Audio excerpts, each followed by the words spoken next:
Hi, I'm Mrs. Arkills, and I teach drawing and design here at Inglemoor. I always like to start by sharing a few samples from previous student work. So these are some beautiful pieces from students last year, just so you can get a sense of what your child will be learning this semester. In terms of the course, we cover a really broad set of skills in drawing with the overarching goal of trying to make your child feel much more comfortable with their drawing skills, whether they are a beginner or whether they're coming in with years of experience, always looking at growth, helping them move from where they are further down the road. So to do that, we cover 4 main units, basically starting with the basics of how to capture basic 3-dimensional forms onto a flat 2D surface, looking at value. We'll get into color theory. We'll look at portraiture, figure drawing, gesture drawing. We'll look at linear perspective, atmospheric perspective, and we will also dabble a little bit into abstract and non-objective art.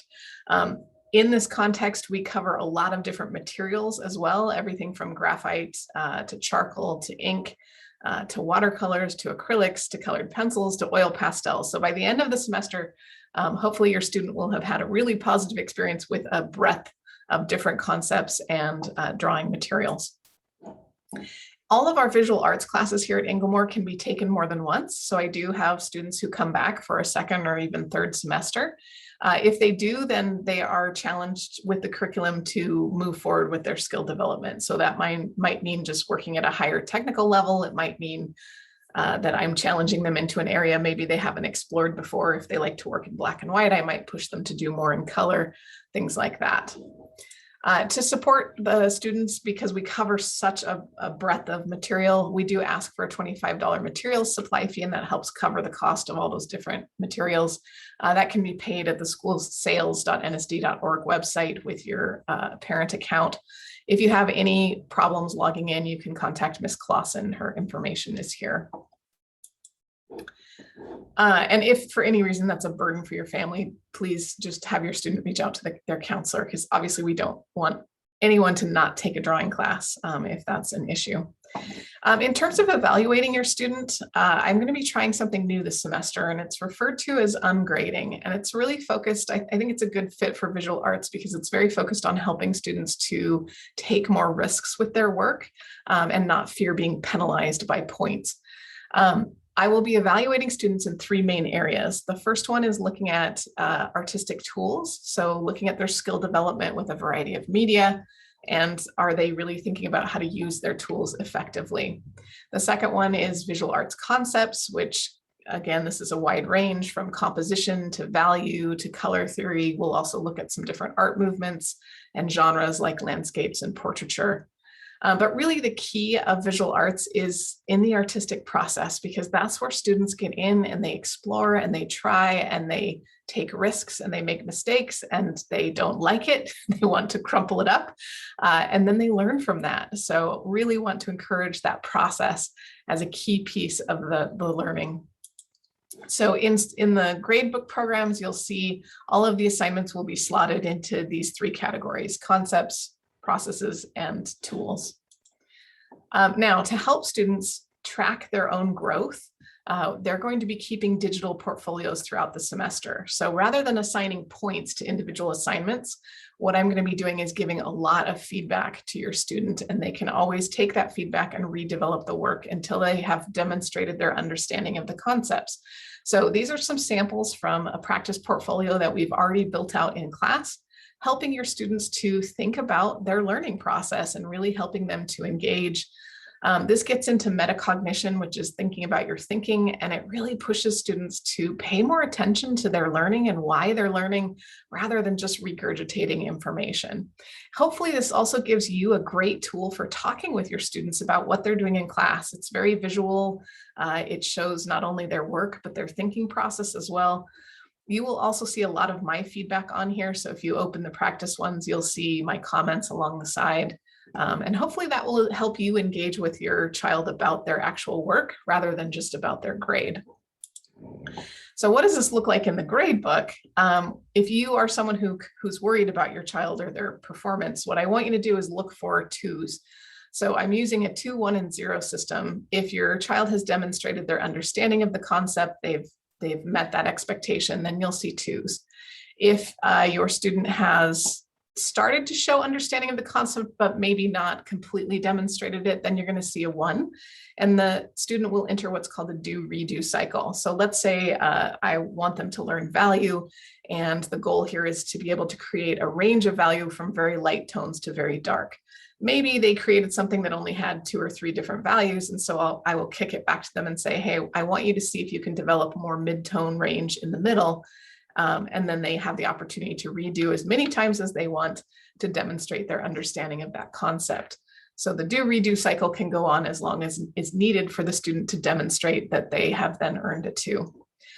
If you do see zeros in the gradebook, that is something to be concerned about, because what that means is that either the work is missing or it has not demonstrated any understanding of the concepts that are being taught. One thing in particular to pay attention to is in Schoology, this little icon means that they have submitted a file. So it might look like the work is turned in, but if it's still marked missing, it means something's wonky. I have had a few math assignments turned in over the years. And so sometimes it's just that the student clicked the wrong file and didn't turn the right thing in. And of course, then, they can come back and just resubmit it. But sometimes I do have a few students who have submitted things like a little period instead of their work, or the word done instead of their work. So it's something to have a conversation with your child about if you see lots and lots of missing pieces in here. In terms of how to help your student, most of the work will be done in class. Really, the only reason why your child would have homework is if they were not able to finish their work in class, and that usually only happens for several different reasons. 1, maybe they were absent. 2, maybe they were goofing off and not using their class time well. Or 3, maybe they just had a rough day or had technical issues with their supplies, or, we all have bad days. So just know that if work is coming home, that's because your child is choosing to bring it home, not because it was assigned to do at home. It is a studio class, so I expect that most of the work will be completed in class. So if your student is absent, the first place to send them is to Schoology to check here in this daily classroom stuff folder. The bell ringers and agenda file is my daily posting of what we're doing in each class, so they can always go there to see what they missed. And obviously the assignments folder will have any assignments listed based on what they need to know. And then if I do any presentations, or I'm introducing new concepts, I will try to record those or include the slideshows for them here in this daily presentations folder. So Schoology is the first place to check if they need support. Now, if you stayed with me this long, you might want to know a little bit about me. My background is actually in architecture, so long ago that we still did hand rendering. And then I worked as a technical illustrator for a while, and I learned very quickly that I do not enjoy being in an office, sitting at a desk all day. So that was actually what led me to teaching, and I love teaching, and getting to teach art is one of my dream jobs. I've taught a lot of different subjects and a lot of different grades over the years, and I really enjoy teaching art because I think it's so fabulous for the students' brain developments. I'm a little bit of a jack of all trades. I like working digitally. I like working in a variety of classical mediums. You can see here, acrylics, watercolors, pastels. I kind of dabble in everything. I don't really have a favorite medium. I do also have 2 teenagers of my own, so I have a tremendous amount of empathy for what you and your family have been experiencing these last few years. My oldest is heading off to college in just a week. And my youngest is a sophomore in high school. So I have seen both ends of the high school spectrum. Of